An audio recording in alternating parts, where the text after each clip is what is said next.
Why did you choose your children's names the way you guys did? I love the names. The first name Jessica. When I was really young, I liked the name Jessica. I thought my name, it's kind of interesting. I never, when you think of Anne of Green Gables, how she thought her name was very plain. I thought the same thing, but I hadn't really heard of Anne of Green Gables until I got older. And I always liked the name Jessica, so I thought, I'm going to name my first daughter Jessica. And we did that. And then Dave had heard the name Jocelyn at work. We wanted also to name Jessica's middle name after Mom, so it's Jessica Ann Wadman. And then Jocelyn, Dad heard her name at work, and we both fell in love with the name. We just thought that was a beautiful name. And she was named after Dave's and both sides of the family, May. My Aunt Barb has the middle name May. My mom has the middle name May, as does Kirsten May Wadman on my dad's side, and there's a few other Mays back there. Yeah. And then before you were born, Jacob, we were thinking, well, maybe we're gonna have another girl, and we didn't know we'd tossed a lot of names around. And when we found out we were having a boy, Jacob seemed to fit. We had considered Justin as a name. Yeah, we did, but Jacob seemed to fit. We didn't know if we were going to be a girl. We may have changed the, left the J's and gone to something different. And then after you were born, we were going to have the twins, and we thought we got the J thing going. We better continue with that. And so we knew we liked the name Joshua, but we struggled with little Jenna. For Jacob, though, for your middle name, though, Alma, sometimes people think that it's two Book of Mormon names, but there's actually an ancestor on my side. His name was Alma Pasco Richards, and he was a missionary in the early, I want to say, 1900s, and he served a mission in Meridian, Mississippi. And at that time, he did not have a companion, or he was going to meet his companion. And he was in a not-so-good part of town, and he was murdered. It was thought that he was robbed and murdered. And so he had left behind a wife and young children when he left out to go on his mission. And so we thought that we would name you after, because we wanted it to be Jacob A., and so we thought Alma was a good fit, and also, Alma has two prophets in the Book of Mormon, so that's where your name came from. And then Joshua was named after his father, David. And then Jenna Lee got my middle name, Grace. And Jenna Lee, we heard, we were at a state conference meeting in Yuba City, and learned of a sister missionary whose name was Jenna Lee. And I don't know if it was me in priesthood that heard that, and I came home and told Anne about that name, and we thought that was perfect because my dad. Anne's dad's name is Lee Collins, so Jenna Lee Grace, so we were able to fit her, his name into her first name, as well as Anne's middle name as her name, so she's named after two ancestors, her mom and her grandfather, and she often goes by Jenna. That's pretty neat. What was or is your guys' professions, and how did you choose them? Well, I was working on my nursing degree when your dad and I met, and I didn't quite finish my nursing degree, but I did get I've been working as nurse assistant for many years, and before we met and after we met. And so I'm probably still go back and get my nursing degree and go and continue studying the brain and neurology, but that's She's had a lot of opportunity to study my brain.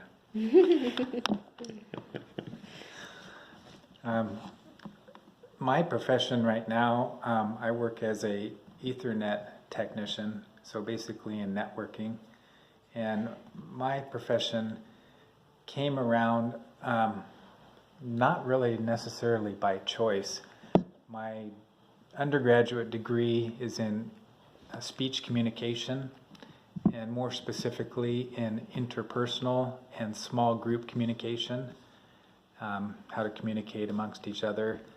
And I minored in sociology, and kind of one of those degrees that isn't quite as useful. I mean, it is useful in that it helps you with your day-to-day communication, but it wasn't the most useful as far as helping me to get secure a job. Other than I worked in collections.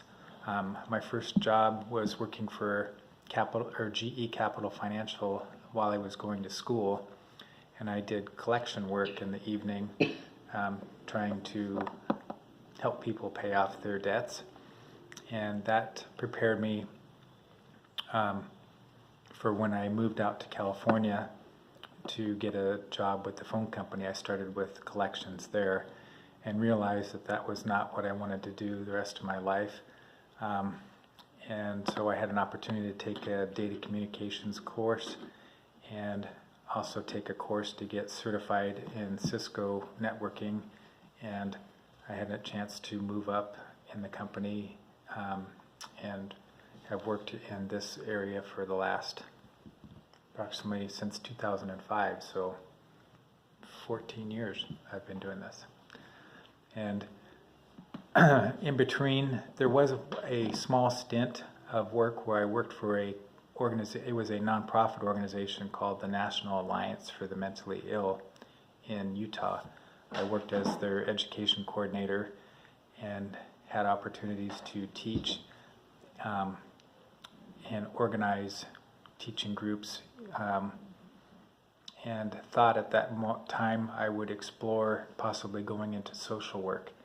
I realized that I would need to provide for my family, and going into social work didn't seem like it would be a way for me to put beans on the table and be able to provide for my family. And so that type of work was put on hold, and now I'm working for the phone company, and I've recently finished getting my MBA at Champlain College, and our family's going to be taking a trip out there in a couple of months to go to graduation.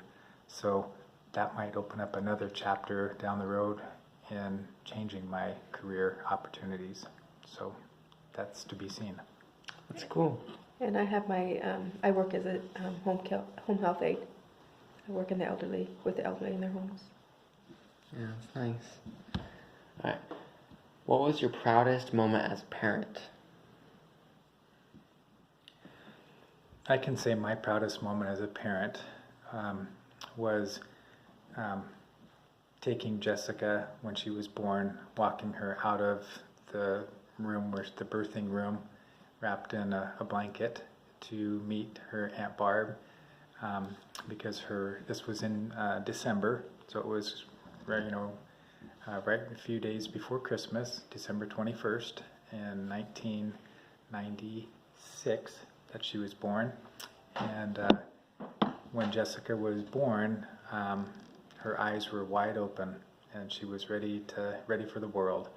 And I got to see Aunt Barb, and I was just proud to be a dad.